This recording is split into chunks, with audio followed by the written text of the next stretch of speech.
ترجى شفاعته لكل حول من الأهوال مقتحم اللهم صل على سيدنا مولانا محمد وعلى آل سيدنا مولانا محمد بلغ العلا بكماله كشف الدجى بجماله حسنت جميع خصاله صلوا عليه وآله আরমের বুকে মক্কার করে আমেনার জায়গায় ঘর খুদার করুণা কৌশল হয়ে জোরসে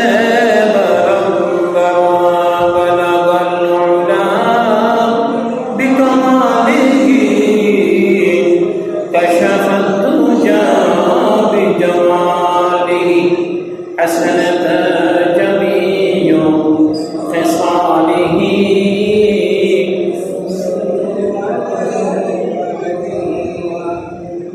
সম্মানিত আল্লাহর মসজিদের মেহমানবৃন্দরা অতিথিবৃন্দরা,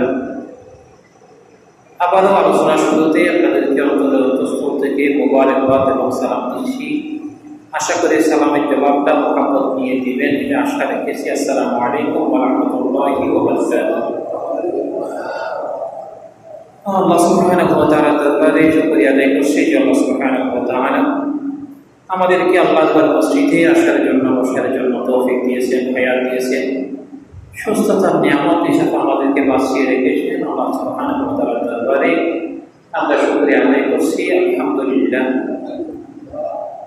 লক্ষ কোটি দরুদ এবং সালাম পেশ করছি মানবতার প্রতি সর্বকালের সর্বশ্রেষ্ঠ রাসূল রাহমাতুল লিল আলামিন আশরাফুল আম্বিয়া নবী মুহাম্মদুর রাসূলুল্লাহ সাল্লাল্লাহু আলাইহি ওয়াসাল্লামের শানে দোয়া এবং মাগফিরাত কামনা করছি। বদর থেকে শুরু করে এই সময় পর্যন্ত যারা আল্লাহর দ্বীনের জন্য, ইসলামের জন্য, কোরআনের জন্য শহীদ হয়েছেন, আল্লাহ পাক তাদেরকে মাফ করে দিয়ে, ক্ষমা করে দিয়ে জান্নাতের উচ্চ আলা মাকাম দান করুন।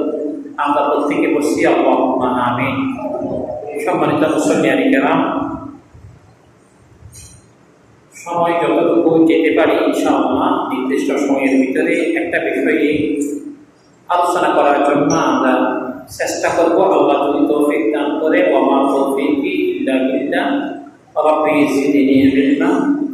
আল্লাহ তাআলার সাহায্য লাগবে। আর যে কথাগুলি বলবো, এক নম্বর হচ্ছে আমি নিজের জন্য ওয়াজ করতেছি, নিজের আমলটাকে পরিবর্তন করতে হবে। এরপর আমার মুসল্লি ভাইদেরকে তাদেরকে আমল করার জন্য আমি বলবো, আগে নিজে আমল করবো, এরপর অন্যদেরকে আমল করার জন্য বলবো। তাহলে আমাদের লাভটা হচ্ছে, নিজে যদি আমল না করি, মানুষদেরকে আমল করার জন্য বলি, এই কথাতে মানুষের জন্য কোনো সফলতা, মানুষের জন্য কোনো লাভ, মানুষের জন্য কোনো কল্যাণ নাই। এই জন্য আল্লাহ সুবহানাহু ওয়া তাআলা বললেন, ইয়া আইয়ুহাল্লাযীনা আমানু লিমা তাকুলুনা মা লা তাফআলুন। তোমরা এমন কোনো কথা বলবা না বান্দা যে কথাগুলি তুমি নিজে মানো না। নিজে চুরি করো, অন্যদেরকে চুরি না করার জন্য বললে তিনি চুরি না করে থাকবে না। বলছে তুমি যে চোর, আমাকে চুরি না করার জন্য বলতেছ। তুমি লম্পট, আমাকে লম্পটের কাজ না করার জন্য বলতেছ। তুমি দর্শনকারী, তুমি হত্যাকারী, তুমি জালেম, তুমি যে মানুষের হক নষ্ট করো। এরকম মানুষ যদি আমরা দেখি, নিজে যদি মানুষের হক নষ্ট করে, আমাকে যদি বলা হয় বা আপনাদেরকে যদি বলা হয় তুই তো মানুষের হক নষ্ট করো, তা আপনি রিপ্লাই জবাব দিয়ে দিবেন, তুইও তো মানুষের হক নষ্ট করো, এরকম জবাব দিয়ে দিবেন, ঠিক কিনা? এই জন্য আগে নিজেকে গুনাহ থেকে বাঁচতে হবে, নিজের কাছে ওয়াজ নিজেকে করতে হবে। আগে নিজের ওয়াজ হচ্ছে নিজের জন্য, এরপরে মানুষের জন্য।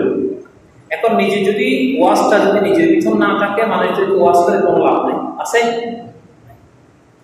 তাহলে আল্লাহ সুবহানাহু ওয়া তাআলা যে কথা